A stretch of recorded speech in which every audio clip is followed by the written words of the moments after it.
How to utilize a physician assistant in an emergency room setting. You're listening to ReachMD XM157, the channel for medical professionals. Welcome to the Clinicians Roundtable. I'm Lisa Dandrea, your host, and with me today is Steve Engelberg. Steve is an emergency medicine physician assistant.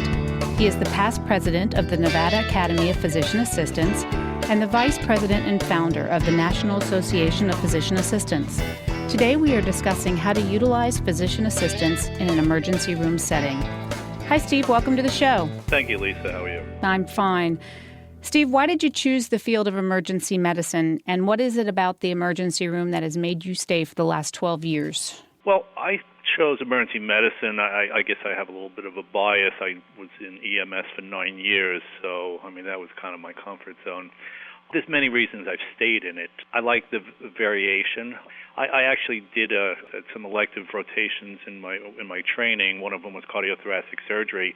And I absolutely loved it and realized after about 3 weeks that after doing the same kind of operations over and over, I kind of realized that how much more I liked it in the emergency department, because every 5 minutes you saw something that, oh my God, I never saw this before. And that just is something that comes on time after time again. The small details that people like about emergency medicine is I don't wear a pager. Nobody ever calls me at night. And when my shift is over, my shift is over. It's a complication. It's signed out to the next person, and I'm gone, and they take over. So that's one of the small benefits.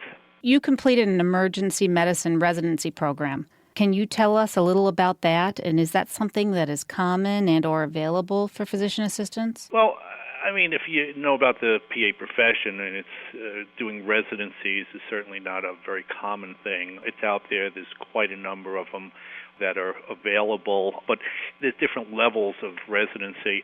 The one that I took it's not in existence anymore. It was Aldous and Broaddus, and it was a 2-year program in which you did this after you graduated from PA school, and I got a master's degree in medical science with an emphasis in emergency medicine is what it's actually termed.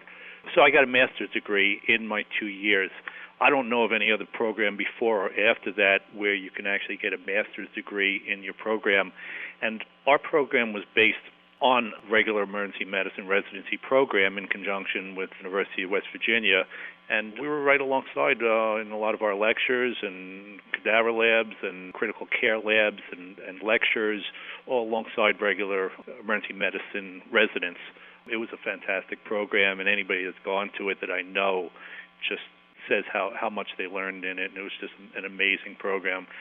Right now, the only ones I know of that are out there, there's certificate programs, there's 1-year programs where some of them I've heard are pretty good, where you can actually, have classes and you're hired for a reduced rate, and in the year you kind of do your rotations in different departments and you learn your residency that way. But ours was a much more formalized 2-year residency, and it was just, it's a shame that there's no more of them around. If you're just joining us, you're listening to the Clinicians Roundtable on ReachMD XM157, the channel for medical professionals. I'm Lisa Dandrea, and I'm speaking with Steve Engelberg, physician assistant and vice president and founder of the National Association of Physician Assistants, and we're discussing how to utilize physician assistants in the emergency room setting. So, physician assistants are very popular in emergency medicine, but proper recruitment of a PA is the key to a really good outcome. If I'm a hospital and I want to bring in a PA, what factors should I be considering? Well, you'd have to look at it the same way that they would look at, we need a physician for our ER. You've got two choices. You can get a residency-trained, board-certified emergency medicine physician, or you can go out and get somebody that works in a physician's office and hire him or her to come in and work in the department. Now, are you going to get somebody that's familiar with emergency medicine and procedures and cardiac arrests and intubating and chest tubes and all that? If you hire somebody that has never seen that and has only worked in a physician's office, probably not. Well, it's the exact same thing if you hire a PA, and I have too many times seen many emergency departments who are kind of toying with the idea, hey, why don't we see about getting a physician assistant? I heard they're good. And what they do is they hire the one that they know that comes in from the urology department or somebody that's, works on the floors, and they say, hey, why don't you come down and see about working in our emergency department? Well, same with a physician who is not trained in emergency medicine. If you've got a PA that's not trained in it, it doesn't many times work out to anybody's advantage. You also have at times in a new setting, you have a lot of people that are not quite sure that that's the thing that they want to do, so they hire any physician assistant who doesn't have emergency medicine training, put them in the ER, they fail, and they just don't continue the program, and everyone just goes their own direction, and it doesn't go anywhere. The thing you have to make up your mind is if you want an emergency medicine physician, many times in your state, if you're in a rural area, you're not going to find somebody in that area that knows emergency medicine well. Two issues. One is you're going to have to try to recruit somebody from another area, which means costs to you, flying them in, interviews, relocation expenses, and you need to pay them well. I can make a lot of money for my department, and any good emergency medicine physician can make a lot of money for their department.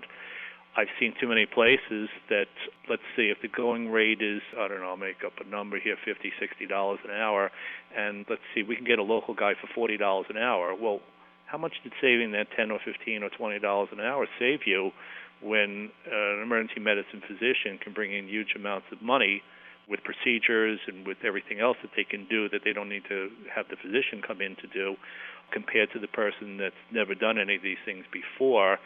Doesn't work out, the whole position doesn't work out, and it's kind of, my analogy of this is opening a pizzeria and making bad pizza, and then when people say, well, why don't you make good pizza, you say, well, when all the customers come, I'll start making enough money that I can start making good pizza. Well, that's never going to happen. You got to start in the beginning with good pizza, and then people will come. You start with a good physician assistant, and you're going to start making some money, and not just the money, you're going to be giving good treatment to the patients. You recently did a cost analysis and showed how beneficial the efficient use of a PA in the emergency department can be.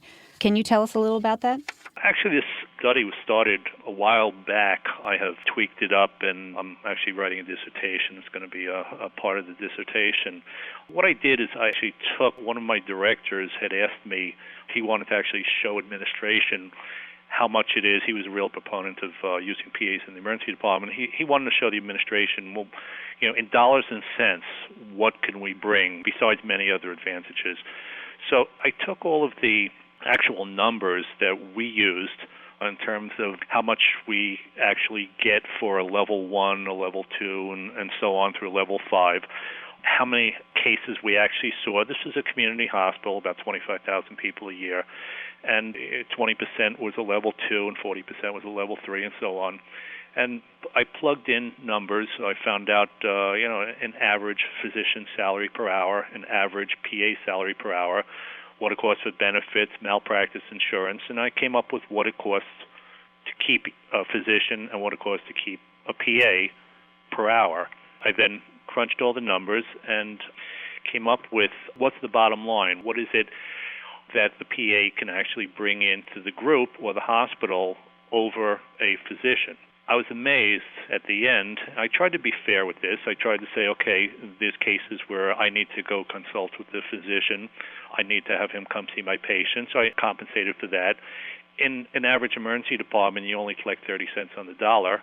So I actually did the study based on only collecting 30 cents on the dollar, and this is actually in money selected. And I did it over a period of one slot, 24 hours for a physician, one slot, 24 hours for a PA. This particular hospital, we used to have one physician, one PA around the clock, and I said, okay, if they had two physicians rather than one physician and one PA, what would be the difference? Well, the bottom line for this is, now a PA can only bill at 85% of what the physician can bill. So if the PA saw all the patients on his own, never ran anything by the supervising physician, the bottom line is $880,000 a year in actual income to the hospital that a PA would make over the physician. Now, if you worked in a hospital where they wanted the physician to eyeball every patient, in which case you can bill 100%, the difference that the PA can bring in actual income is $1.4 million. That's impressive. I had no idea until I crunched these numbers. And as I said, I was, I think, very fair with all of these numbers. I had realistic salaries. I had realistic costs of what a hospital charges. I had the actual numbers, and I had, figured in for every time that, 3 to 5 minutes consultation on the more complex patients, and that's the bottom line. Thank you, Steve, for coming on the show. Thank you, Lisa. I'm Lisa Dandrea, and you've been listening to Clinicians Roundtable on ReachMD XM 157, the channel for medical professionals.